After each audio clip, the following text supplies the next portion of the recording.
So if you are a small business, or really any business, if you went to the 8A conference earlier this week, right now it's February 16th when we're doing this live, but earlier in this week was the National Small Business Conference, the 8A conference.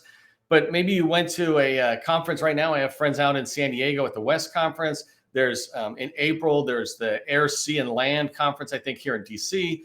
And so there's all these conferences, many conferences out there. In fact, another one I'll show in a little bit. But the idea is if you're going to these conferences, they're expensive. They're expensive in cost, right? You have to pay a few $100s, a few $1,000s, especially if you're traveling or if you're getting hotels. And then it's the time cost as well. You're investing your time to be somewhere. That means you're not somewhere else. And it's really important that you take advantage of the conference you went to, right? That you go there, you learn, you meet people. And then when you come back, you have a plan on how you're going to sit there and network within the industry with all these great people you met at the conference. And so that's kind of our goal in today's training is I want to make sure you have a solid plan. I'm going to cover 10 steps that you should be doing as a follow-up to a conference. If you attended a conference recently, like the National Small Business Conference, if you attended that conference, I'm going to give you 10 steps to follow up so that you've gotten the start of an action plan as you move forward. Okay, we're going to dive into 10 tips, and I'm going to move really fast. Occasionally, I'm going to share my screen to show you what I'm talking about. But I have 10 tips for how you can follow up to the conference you just went to ensure that you have success. So the first thing I want you to do when you finish up today's training, if you recently went to a conference, in particular that National Small Business one, but the first thing you do after a conference is create a list of all the people you met at the conference. So you have business cards. Maybe you went to a table and you found somebody's flyer. Whatever it is, if you've got their name and information, I want you to put it together in one place. And I recommend you put it into an Excel spreadsheet, not your CRM tool, some fancy customer relationship management tool. That's too much work and it's too much more investment in time. Just put it into a spreadsheet because the activities I'm about to tell you will determine which ones of the people in the spreadsheet are worth putting into your CRM. I'm not a believer of putting everything into the CRM because then you have a lot of people in there who there's no relationship going forward and you might as well not even add them in, right? So take everybody you met and their business cards, right, and put their information into the into a spreadsheet. And I capture a whole bunch of basic information like their first name, last name, job title, company name or organization if they're the government. I also am looking for information like when did I meet them or at what event? Because if you have a running spreadsheet, that would be kind of handy. I have a bunch of other information that I capture and I'll share that later.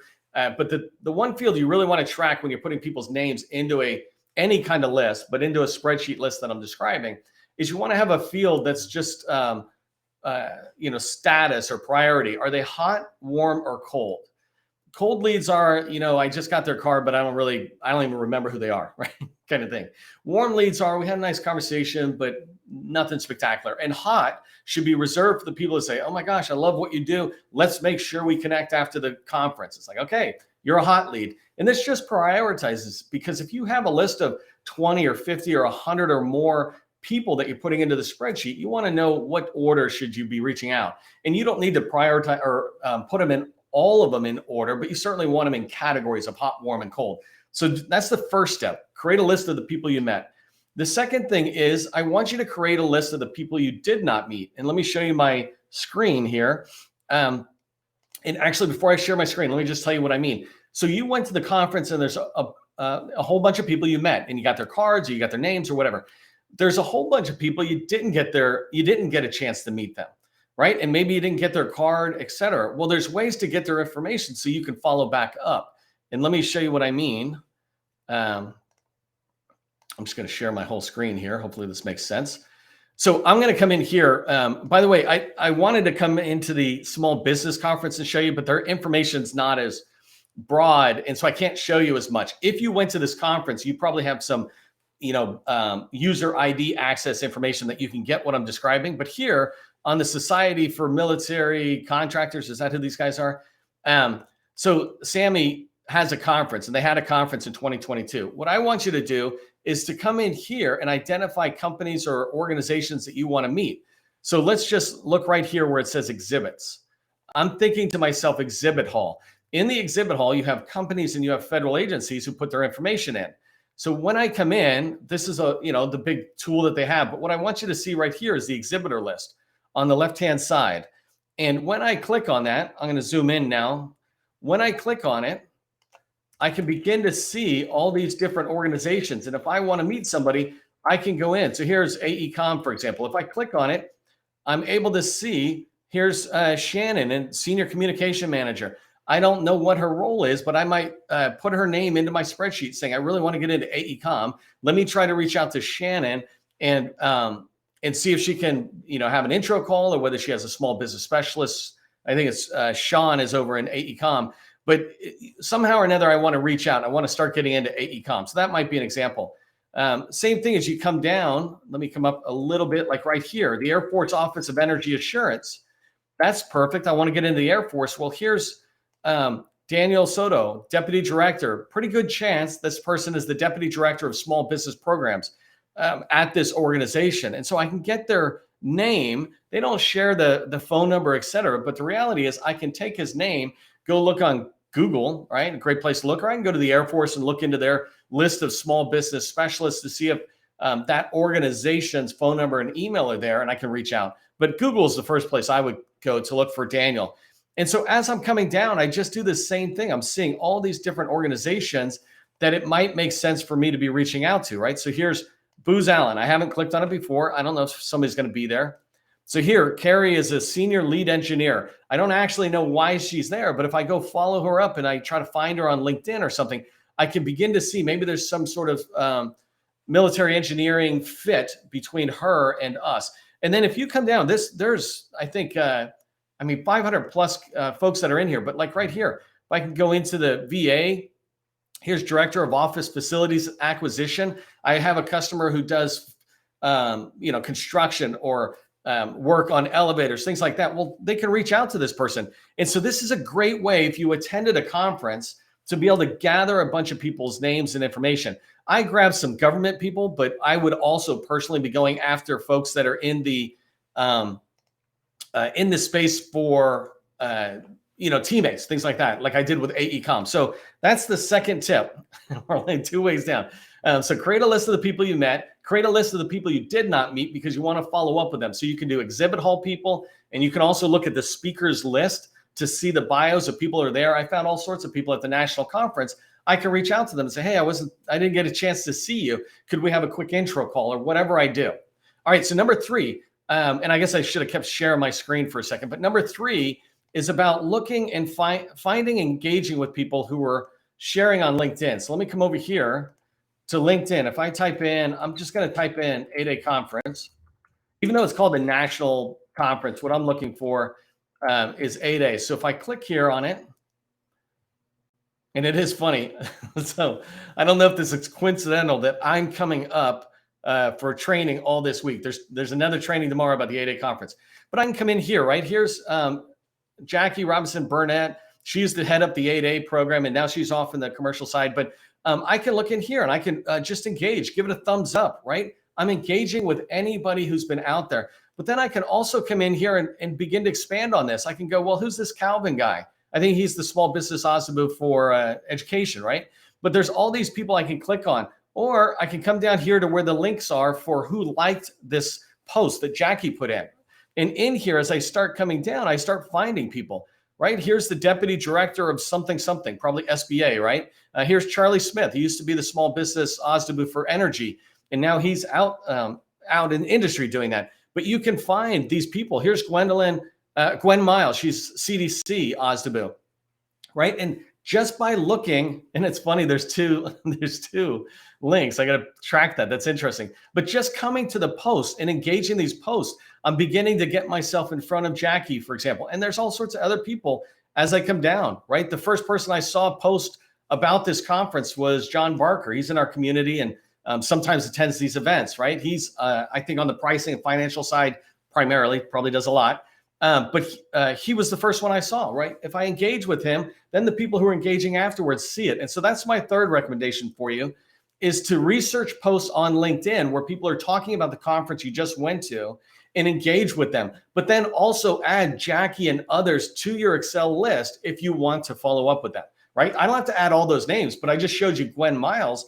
I can click on Gwen and say, hey, I didn't get a chance to see you at the conference. And she might come back and say, yeah, no kidding, I wasn't there or whatever. But it doesn't matter. I can use the conference as a stepping point to meet some of these people who are posting on LinkedIn about the conference. Okay, so number 4, I don't know why I need 2 hands to say number 4, but number 4, add LinkedIn, the LinkedIn URL to the spreadsheet for each contact. So I talked about putting the name, company, phone number, email, that kind of stuff. Well, you want to add in a field or just hyperlink the last name. Hyperlink the last name in Excel to the LinkedIn profile. Let's just use John Barker, for example. He was at that conference. I can hyperlink to his LinkedIn profile. So later on, when I come back, I can be engaging with him, following, beginning to develop a relationship that can go on and last for years, that came out of me seeing him posting on LinkedIn about the event. So those 4 about preparation. The next 6 I want to talk about really are about engaging. So first, you're prepping all the data. Even when you're going into LinkedIn to Jackie's post and you're giving a thumbs up, that's still prep for me. You're prepping your spreadsheet. You're trying to put together your list of folks you want to follow up with coming out of this. All right. So then the next thing is number 5 is I want you to send an email after the conference, at least to the hot people, right? These leads that you think are hot for your company and the professional relationships you're trying to develop. So send them a great to meet you at the conference email. I would put in something like, hey, it was great to meet you at the conference, or great to see you, or great to visit your booth at the conference. I'm going to let you get settled, but I'd love to follow back up around and say hi in the next week or 2. So I will kind of lead it saying, hey, John Barker, I'm going to follow, and John's going to be my example today. I'm going to follow up with you. I'd love to connect and just touch base. And so, but I'm letting him know I'm going to follow back up in a week or 2. So that's really important, within a day or 2. And if you went to the National Small Business Conference here this week while I'm recording this live, then you should be doing this today or tomorrow. Don't go into next week. Send them an email, at least to your 10 or 20 hottest leads. Just send them a, hey, great to see you there. I'm going to follow back up. By the way, you can also use that for people you did not meet. I wish I could have met you. I was just tied up. We didn't get a chance to meet, whatever it is. I'll follow up later and try to just say hi, whatever you want to put in there. In the course, I actually have template emails that people can use. All right, so that was number 5. Number 6 is, so this is when you're going to start engaging with these leads. And let's say you have 50 people. If these are 50 people you want to build a relationship with, go to LinkedIn and follow them, right? You can go to their profile. Don't connect with them yet. Just follow them. You can go into the more button and go down to the bottom, and in the list, you'll see follow.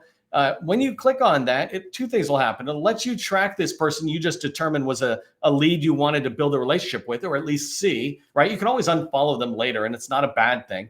But it also, when you click the follow button, it lets that other person know, hey, Neil's following you. It's like, huh. And they might do one of 2 things: ignore it, like just move on, or they might go, well, who's this Neil guy? And come back. And so that's why you always want to make sure your LinkedIn profile is message you want it to communicate about what your company does. But follow up on LinkedIn and engage with any conference content that you see out there. So if you're reaching out and you're going into John Barker's profile and you're going to follow, go into his activity. Just look at the past few days and go, did he post about the conference he and I were both at, or the conference we both care about?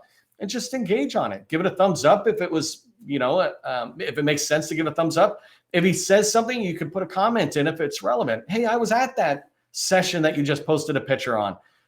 The other thing you can do, and this is kind of a big task within 6 that you're doing, step 6, is if you can't find them on LinkedIn, you can send an email asking for slides. Hey, I missed your presentation, but could I get a copy of the slides? Hey, your presentation was awesome. Could I get a copy of the slides? Whatever it is, just some soft message in there. Whatever you do throughout this entire 10-step process, don't sell yourself. You're not selling yourself. You're just trying to make an introduction, letting both parties decide whether it makes sense to continue to build the relationship, learn more and more about each other. So that was number 6. Number 7 is calling and leaving a voicemail. So at this point, when you get to step 7, this is where you're following up and truly scheduling meetings with people you met at a conference or you wish you met at a conference, et cetera. I want you to call and leave a voicemail. You might get them. And if you do, just tell them you're calling to schedule an intro call and are they open to it? But generally, people don't answer the phone these days. And so you'll get the voicemail, which I love because it's a marketing touch point. You're able to leave a voicemail that says, hey, it's great meeting you at the conference. Or, I was bummed I wasn't able to get over to your booth or to your session. Miss you at the conference. I'd love to schedule an intro call, just 15 or 30 minutes, right? Never more than 30 minutes. Anything more than 30 minutes for a intro call, it's just a waste of time, right? You should use more than 30 minutes when you're actually sitting down and talking about opportunities or whatever. But if you're just doing an intro call, it doesn't take that long. 15 to 30 minutes allows both of you to decide whether it's worth scheduling a second meeting. And now you're off to the races on developing a relationship with these people you met at a conference. So number 7 is calling and leaving a voicemail. Number 8 is sending an email. And so these are 2 different steps, and they're really important to me that you begin with the voicemail. You're calling, leaving that voicemail, and then a couple of hours later, you're sending an email, and the email is saying, I'm just following up to the voicemail I left. I'd love to have an intro call. Again, I got a template on it, but you're experienced writing emails, right? You're just letting them know that I left a voicemail following up to that. It was great seeing you at the conference. I would welcome a chance to have an intro call with you, 15, 30 minutes. And always in my emails like that, I always give them a suggested date and time. Like if next Tuesday or Thursday at 10 a.m. or 2 p.m. East Coast works for you, works for me, right? If you give somebody a choice, they might pick from it. If you don't give them a choice, then they might get distracted by life, right? And move on. So that was number 8. Number 9 is have a meeting, right? You've got the intro call scheduled, and so you're going to have this meeting. But my tip here for number 9 is to make sure you follow a call plan. I've done a lot of training on call plans, and the whole point of a call plan is having an objective. What do you personally want out of this relationship? When you reach out to these people, what do you want to be able to get from them? And I don't mean it in a totally selfish way. I just mean you need to think about what would be a win for you. And then also think about what possibly could be a win for the other person. If I'm calling John, what could be a win for John, right? Maybe it's enough for John to be able to meet a company that might be interested in his services. Maybe I know of an event that they would love to have somebody like John come speak at. Whatever it is, if I can pay attention to what might be a win for him, then I'm going into a meeting with that win-win mentality. This whole mindset that says the only way this is going to be a successful meeting is if I win and John wins, right? By the way, we don't all have to go meet John. There's more than just John at the conference. But a call plan also allows you to have the questions you're going to ask John, because it's back to John. The questions you're going to ask will be able to move the relationship forward. When you ask early questions coming out of a conference like this, you're trying to find out, does it really make sense for us to build a relationship? Because if all you're trying to do is, can I sell that person something, then that's just transactional, and you might as well not even call them. Just wait for it to come out on Sam or something, right? And so have a call plan that has a clearly stated objective. This is what I want to get out of it. And then a purpose, a mutual win-win purpose for the meeting, and then have yourself some questions that allow you to guide the conversation smoothly towards that win-win that you envision for you and the other person you're going to talk to. So that was number 9. And number 10, stay engaged, right? Number 10 could almost be repeat everything else, but I want you to stay engaged. We don't go to a conference to get a bunch of cards and stick them in a drawer. I've encountered so many people who do this, and it just amazes me. They're so proud of how many cards they have in a drawer. I'm like, well, are any of those relationships? Are you helping any of those people besides just selling them something? Are you helping any of them? And are they helping you? Have you developed a relationship? I would be willing to bet if you got a drawer full of cards, you can get rid of 80% of them, because 20% of them you can support and they can support you, right? So long-term engagement is a choice. And this is why I talked about at the beginning, success is about following up, right? Showing up and then following up. And so here's some examples of ways you can stay engaged. The first thing is just long-term activity. As you go forward, think about attending other events together, or get on LinkedIn, right? And engage on LinkedIn. Don't just follow John once and then get away. If you really want to build a relationship with this person, then you can look at your LinkedIn profile every day to see in case something drops, or you can just schedule 15 to 30 minutes once a week to say, these 10 people, I want to go look at their profile proactively every week to see if they have posted anything that's relevant to me, anything I can contribute to to their post on LinkedIn. That's LinkedIn engagement. That's social selling. Next thing is read org documents. So if you went to a conference, hopefully you're trying to meet federal agency buyers, people like that. I talked about multiple Air Force or VA organizations at that one event. They have organizational documents. If you read these, it's a great thing to be able to follow back up and say, hey, Sally, I was reading this document out of your organization. Do you mind if I have a quick call, 15 minutes? And I just talked to you about some of the things I was reading in there. It's a way to start expanding that relationship. And to me, this is business development, right? You're understanding the agency and you're building the relationships and you're trying to have discussions that will lead to you being able to identify opportunities within that organization. The last thing I want you to just keep in mind as you're staying engaged, after you follow the 9 steps, the 10th step, that's staying engaged, most importantly, have follow-up meetings. Don't just have one meeting and let it drop.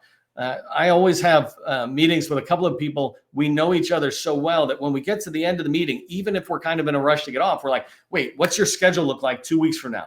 Let's get something on the books so we don't let this go. We proactively are committing to scheduling something right then and there.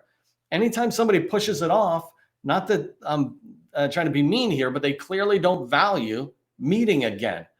And sometimes they just forget. And so you have to drive this. Have follow-up meetings with the people you want to engage with, in particular, those hot leads that you have. If they're really hot leads, you should be meeting with them maybe 2 to 4 weeks as you continue to develop the relationship. And if you read organizational documents or if you see information that's out there that they might value, you'll have reasons to follow up and keep meeting as you develop those relationships. So that was a lot. There was 10 tips there. I'm happy to share a handout. I got a checklist that's part of the course that we have for this, but I'm happy to share the handout of the 10 tips if anybody wants that. As a recap, just to let you know, when you follow up with a conference and you want to get full value, right? A conference you just attended or a conference you plan on going, there's 3 main things you want to pay attention to after the conference.